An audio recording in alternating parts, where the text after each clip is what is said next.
Hello friends, welcome back to my channel. तर आज आम्ही बनवलेली होती कप आईस्क्रीम बनवली, फ्रीजमध्ये ठेवली आणि थोड्या वेळाने बघितली तर ती अशी झाली होती, इतकी कडक झाली होती तर ती चाकूने बी कट होत नव्हती. तर त्यानंतर आम्ही ती कशी तरी कट करून घेतली आणि खाऊन घेतली. आणि मग हे नाचणीचं पीठ दळून आणलेलं होतं हे डब्यामध्ये, तर ते एका एअरटाईट कंटेनर म्हणजे इथं बर्नीमध्ये मी घालून घेत आहे. हे पीठ मी घरच्या घरी बनवलेलं आहे, म्हणजे बाजारातून 1.5 किलो नाचणी आणली, ती धुतली, वाळवली, तिला मोड आणले आणि त्यानंतर याचं पीठ बनलेलं आहे. याचा लॉंग व्हिडिओ मी माझ्या या चॅनलवर अपलोड केलेलाच आहे, तुम्ही तो नक्कीच बघून घ्या.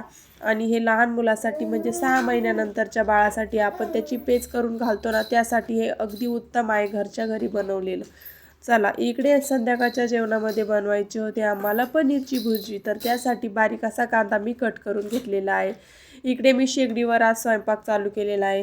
का तर सांगते, आमचं गॅस संपलेला आहे आणि गॅसचं तर कसं झालेलं आहे ते तुम्हाला माहीतच आहे. गॅस तर लगेच भेटत नाही आणि त्यात आमचा मिक्सरचं भांडं देखील खराब झालेलं आहे. म्हणजे म्हणतात ना, दुष्काळात 13वा महिना, असंच झालेलं आहे. जाऊ द्या, इकडे शेगडीवर स्वयंपाक चालू आहे. पनीर आम्ही ना भाजी करण्यासाठीच आणलेलं होतं, पण काय झालं, अचानकच ठरलं की आपण पनीर भुर्जीच बनवूयात. मी तर पनीर भुर्जी कधी बनवलेली नव्हती, पण फर्स्ट टाईम मी बनवणार होते, तर चला बनवूया. सगळं काही फर्स्ट टाईम ट्राय करायचं ठरवलेलंच आहे, आता सगळं काही शिकून घ्यायचं आहे. मग चला, इकडे पनीर मी किसणीने किसून घेतलेलं आहे आणि त्यानंतर शिवांश आणि शिवान्याची इकडे थोडीशी मस्ती चालू आहे. आता शिवान्या असली की मग शिवांश खेळतो, तसं तर एकटा असला तर तो नुसताच किचनमध्ये येत असतो.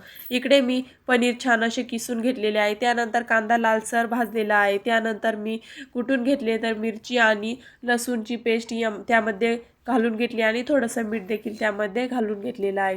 त्याला छान असं हलवून घेतलं की मग शेगडी परत ऑन केलेली आहे. जर ती अगोदरच ऑन ठेवलेली असते तर लगेचच करपून जाते, म्हणून त्याला मंद फ्लेमवर त्याला ठेवायचं असतं. नंतर ती किसून घेतलेलं जे पनीर असतं ना, ते पनीरचा किस त्यामध्ये घालून घेतलेलं आहे आणि छान असं ते हलवून घ्यायचं आहे. थोड्या वेळ त्याला हलवत राहायचं आहे आणि आपली पनीर भुर्जी लगेचच तयार होते. बघा, तुम्हाला आवडते का पनीर भुर्जी? मला नक्कीच कमेंटमध्ये सांगा. आम्हाला तर खूपच आवडली होती. इकडे आमची पनीर भुर्जी तयार झालेली आहे.